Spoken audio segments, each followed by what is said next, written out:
Welcome once again to the reading show. The reading shop. The reading show shop. The comic room. Man.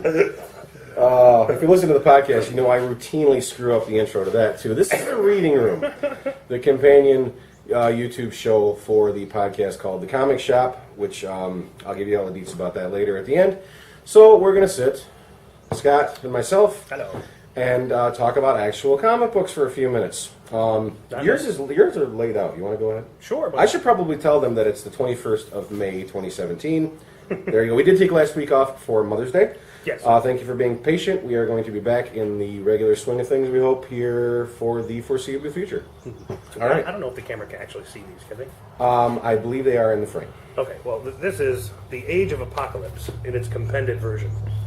However, I do have the piece de resistance. I can't rip over my tongue.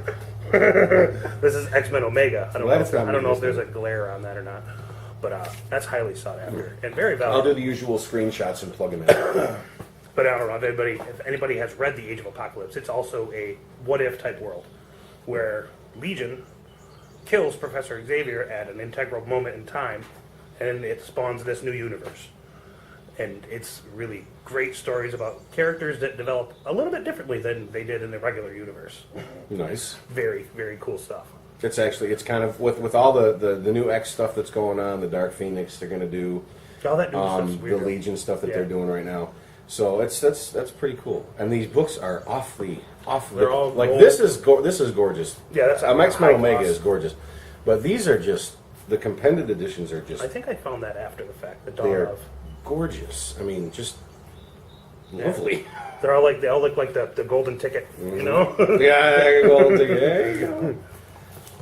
Yeah. So there you go. I'm easy. See, I'm quick. I'm not. I know. I like drag it out. All right. So what I have is hold on just a second. Turn the light off here. Brother Ed, former co-host and friend of the podcast and brother of mine, has this annoying habit of occasionally gifting me upon birthdays and holidays. I don't know why it's annoying. It's not annoying. That was sarcasm. Okay. Of gifting me with physical books that he knows I have a particular love for. This for certain story arcs or stuff from our past when we read when we were younger and stuff like that. So he knew that I have a love for a certain arc from the mid 80s. Its issue numbers are in the mid 50s of Swamp Thing. And this is the Alan Moore run of Swamp Thing. And it's a really, really weird. Well, it's Alan Moore. It's Swamp Thing, so Yeah, it's weird. And it's a really interesting arc about Abby Cable in this, having been arrested for crimes against nature because she was fornicating with something that wasn't human, it being the Swamp Thing.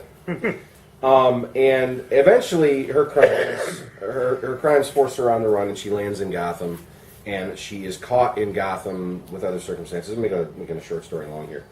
So the Batman and the Green Thing. The Batman and the Swamp Thing throw down in Gotham, and it's cool. The arc opens with Swamp Thing and Deadman and the Phantom Stranger coming back from heaven after this ridiculous, mystical, serious, Like a little prequel. Dark to Justice League kind of stuff. Justice League Dark. Constantine makes a couple of appearances in this one at the beginning. Well, then it is. It's all Justice League It's Dark. pretty much, yeah. But then it culminates with, look at that cover. That's pretty neat. There's Joker, there's Arkham, Swamp Thing all around it. I'll put up a couple of these covers. The real highlight of this arc for me is it's Alan. The whole arc is Alan Moore, Rick Veitch, and Alfredo Alcala doing the writing, the art, and the inking. The kind of the gem of this arc is in issue. It starts with issue 51. The gem of the arc is in issue 53, where Batman and Swamp Thing throw down. And Batman loses. Yes. Spoilers.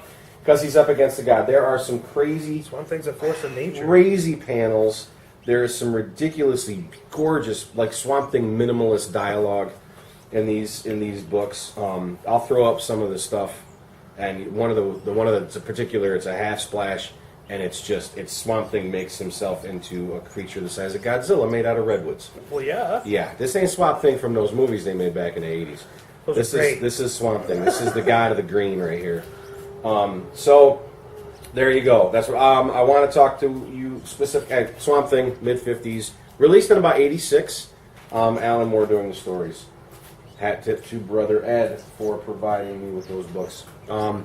Wanted to tell Charles we did not forget about Exo Man of War. Oh, no. I had a ridiculously busy week. I did not get a chance even to get a digital version of Exo Man of War, the new stuff. Yeah, it has been a crazy week. So these books I know I had, so I says, let's talk about the Swamp Thing. Let's talk about some historical stuff. But we will be getting to that, I'm hoping, next week. If not, it will happen soon because we got a lot of shows coming to an end. Yes. Some of the podcast, we may do some shorter episodes of the podcast, maybe some longer episodes of the YouTube channel. Such of that thing going into the summer. The summer's kind of, we play it by the seat of our pants anyway. A little bit of a dead zone. It's a little bit of a dead zone. We got some movies coming up. Oh, boy, do we. Got some movies coming up. All right, so, man, I think this is going to be a nice little quick, short guy. tight episode of the Reading Room. So the Reading Room's on Facebook, or the Reading Room's on YouTube, obviously, but you can like and subscribe and comment. Right. One of these days I'm just going to not do that. Why? Because I don't know why. Because they just feel corny every time I do it. So like, subscribe, comment, share, if you would please. We'd appreciate it quite a bit. Feedback. And feedback. We love feedback. Feedback is now a regular part of the podcast. And that is the coolest thing to have happened to us lately. We can't even, it just came out of nowhere. All of a sudden, pow, we get feedback. It's always the same guys doing the feedback. Yeah. We'd love to see other guys. We'd love to. But we appreciate anybody. Yeah, and now that it's legitimately a regular segment on the podcast, it's that's like Christmas 2 for us. All right, so if you happen upon this on YouTube and you're wondering about the podcast, go to facebook.com/thecomic-shop1. That is our Facebook page. You can find all of the episodes on that Facebook page. The most recent ones, and probably a little bit better than the last first 5. dozen are still on the server. The last dozen or so are You still. lost the first 10 to storage capacity. To storage capacity, but there's probably still if you scroll down if you scroll down a Facebook page, first of all, you're going to find some ridiculously lovely geeky content. Scott and Jim kind of curate the Facebook page, and they do a hell of a job filling that stuff with just some really cool off the wall stuff and some stuff that's like, yeah, it's like this is what's coming. We want to see this. Scroll through and you'll find always pinned to the top is the most recent episode of the podcast, and if you keep scrolling down, you'll find some back issues. So there you go. Absolutely. I think we're just about short and done. sweet and to the point. Right, facebook.com/thecomic-shop1. Leave us comments below on the channel. Subscribe, like, and share. We hit all those points. Right. acpodcast1@gmail.com still works. We also have a new Gmail address is comicshoppod@gmail.com.